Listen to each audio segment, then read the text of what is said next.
This video is brought to you by my website, aeroparts.com, high quality, genuine parts. In this video, I'm going to be replacing both oxygen sensors in a 1999 Buick Regal. Now this job is very similar to other vehicles like the Buick Century and so many other GM vehicles from this time period because they shared some of the same engines and body styles. Now I had a couple codes related to a bad oxygen sensor, but I wanted to check the live data just to make sure. This one I got to talk about bank 1 system to lean. Usually these are triggered when you have a bad oxygen sensor, and sometimes you can just ignore it. But this car had an issue that I ended up addressing at the end of the video. I'll go over it really quickly, and you can skip down below as well.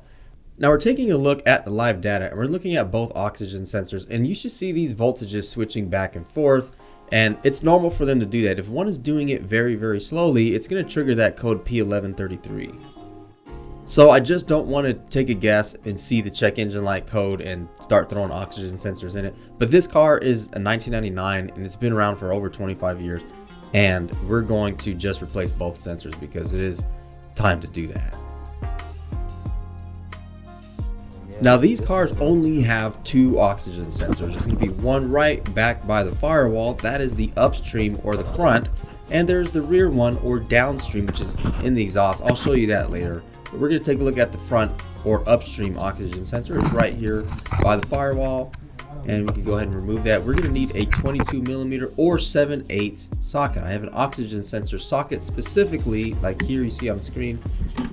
That is for an oxygen sensor because you see that has that wire on it. We need to break that oxygen sensor loose so we can just screw it out. Now if you have a lot of rust, you can use penetrating oil, which helps if you spray mainly the day before, 24 hours prior. We also have to remove this connector right here. We have to remove that. That's a little locking pin for that connector. We have to do that first, and then we can disconnect the oxygen sensor.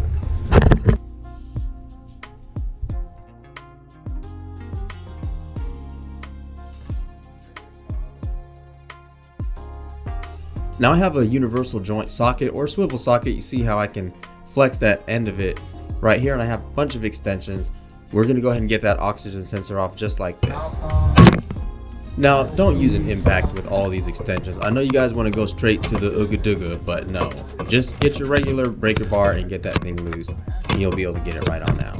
If you got a lot of rust, just spray it with penetrating oil, let it sit. I know flat rate techs are not working on these. I think if you are, then hey, just use heat.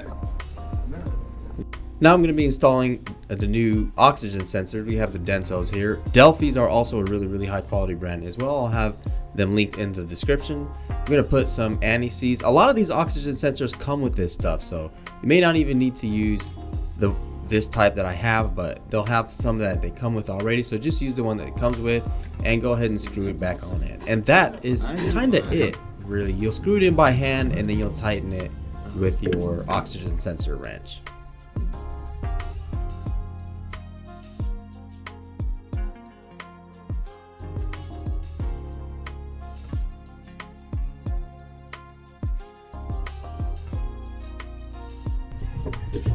Once it's all screwed in and tightened up, we can just plug it in. Now it's time to see the rear or downstream oxygen sensor. I took this camera and positioned it this way to hopefully give you a good idea of where it's located. Hopefully this will make it easy for you. And it's right here. Again, 22mm or 7/8. Up here where you see that arrow in my hand is where you have to unplug the oxygen sensor, and you have to undo that clip to make it a little easier for you to unplug it because it's got that same little locking tab in it. You can just cut the oxygen sensor wire on the oxygen sensor side, not the vehicle harness side, to make it easier for you. But once you get that disconnected, removing this oxygen sensor is the same as the front one.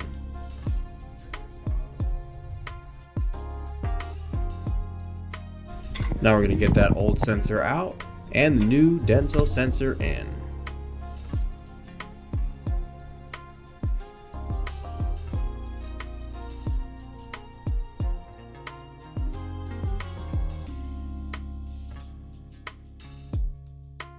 All you gotta do is plug it back in and you're all done.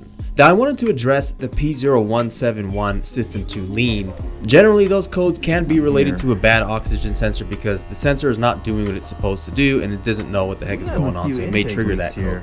But I wanted to double check because if we have another issue such as a vacuum leak, that code can continue to get triggered again and cause issues for you, especially if you worked on somebody else's car.